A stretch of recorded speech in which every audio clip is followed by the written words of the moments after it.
সবসময় আনন্দের এবং আমার কাছে মনে হয় প্রত্যেকটা অ্যাওয়ার্ড আসলে এক একটা ফুড স্টেপ সামনে এগিয়ে যাওয়ার জন্য। অ্যান্ড অ্যাওয়ার্ড আমাকে অনেক এনকারেজ করে। এই অ্যাওয়ার্ডটা আমি পেয়েছি হচ্ছে আমারই একটা নাটকটার নাম হচ্ছে কাক। লাকিলি ওটার পরিচালনাও আমি করেছি। নাটকটা অনেক সমাদৃত হয়েছে, দর্শক দেখেছে, আহ, গণ্যমান্য ব্যক্তিরা দেখেছে। সো এত কষ্ট করে কাজটা করার পর সেটার জন্য সম্মাননা পাওয়া আসলে অনেক আনন্দ। বেসিক্যালি পুরোটা বলবো না, অল্প একটু বলি। সেটা হচ্ছে যে আমি একটা কপ ক্যারেক্টার প্লে করছি, যেটা কিনা এসপি এসপি ক্যারেক্টার প্লে করছি পুলিশের। তো খুব শীঘ্রই কাজটা আসতে যাচ্ছে, স্পেশাল একটা কাজ।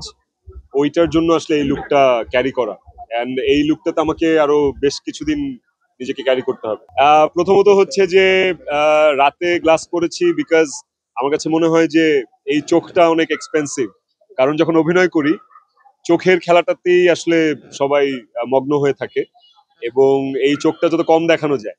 ফান করলাম। দ্য থিং ইজ, আমার চোখে আমার কাছে মনে হয়েছে যে আজকে সারাটা দিন আমার চোখে একটু ইচিং করছে, সো দ্যাটস ওয়াই গ্লাসটা পরা, যেন আমার থেকে আর কারো কাছে ওই ভাইরাসটা না ছড়ায়। এই জন্য চোখ দেখে মেয়েরা প্রেমে হয়তোবা পড়েছে, কিন্তু সবচেয়ে বেশি প্রেমে পড়েছে অ্যান্ড চোখ, ওই যে চোখ কম দেখাই, so চোখ দেখে প্রেমে পড়ার চান্সটা কম। ওকে, ফিল্মের কথাবার্তা তো আরো 2-3 বছর আগে থেকেই হয়ে আসছে।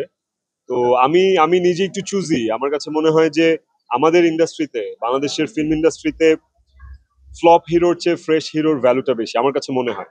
সো আমি যেহেতু ফিল্ম করিনি, আমি যে ফিল্মটাই করবো সেটা আমার প্রথম ফিল্ম হবে, এবং প্রথম ফিল্মটাতেই আসলে বাজিমাত করতে চাই। যেই কারণে এত সময় নেওয়া, এত বাছাবাছি করা। এন্ড আমার মনে হয় খুব খুব খুব শীঘ্রই আপনাদের কাছে, আপনাদের কানে সুসংবাদ যাবে ফিল্ম নিয়ে।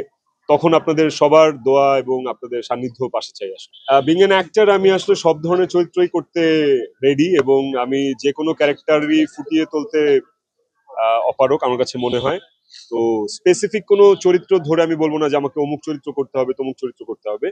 আমার কাছে যদি মনে হয় যে ওই চরিত্রটা ওই ফিল্মের বা ওই কন্টেন্টের প্রাণ, সেটাই আমার জন্য যথেষ্ট। এইটা আসলে কি বলবো, সৃষ্টিকর্তার আশীর্বাদ। এবং নিলয় ভাই তো ডেফিনেটলি আমাদের একজন গুণী শিল্পী।